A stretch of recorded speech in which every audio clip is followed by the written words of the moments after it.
What up, y'all? Welcome to Grind Witty. Today we're gonna do an unboxing of a throne chair and something in the special box we got to show y'all today. Today we're just gonna unbox our new throne chair. I'm excited to show y'all what color it is. I might have spoiled it in the last video if you were watching. This is gonna take way too long, so I'm gonna have to find another method of cutting this. You wanna help me out?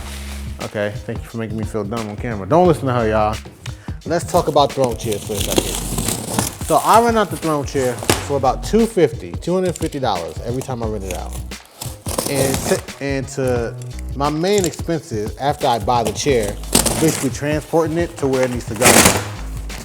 So anyone looking to like start a throne chair business, your main expense is gonna be the throne chair, which is about $1,000 for a double seater or $600 for a single. But after that, the main expense and thing that I'm trying to figure out is how to transport it and how to actually hold it. This thing is big, and I'll show you in a little bit how big it is compared to like moving it around and stuff. Let's talk about how I first got started getting a throne chair. So the first thing I did basically, or why I got into it, was basically I had $1,000 and my sister had a baby shower, and my mom rented out a throne chair for her baby shower. Come to find out, my mom ended up paying about $250 for this chair. And I love the business model that they had, because basically they came, they dropped it off, and after that they were gone, you know?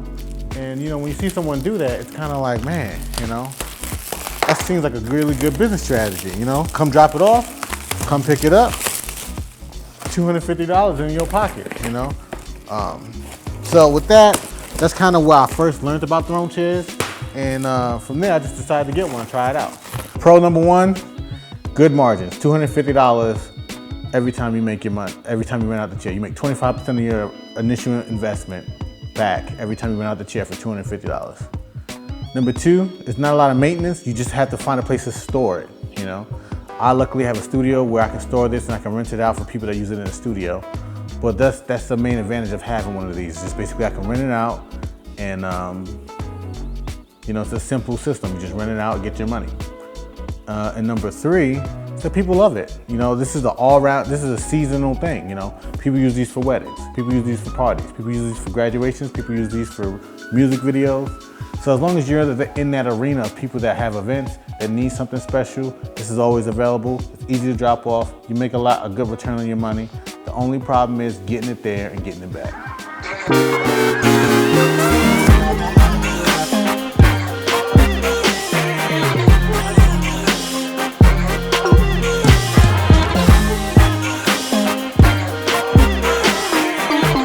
Look at this smart guy. Look at him.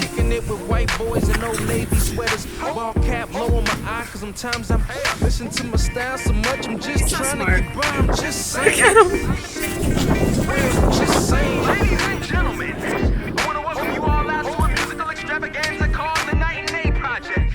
Please save your applause till the end. I'm in the AC, cooler than I ever was. I went from bubbling to a better buzz. How'd it go? Cause I did it with no airplay. Good. Wild out in the lot, well that's hearsay. I'm just trying to do my thing, shine like a star. Skills in the place, banner, you know who we are. I'm Nate, that's Nate, you know K9. Already said my name, I just say the rhyme.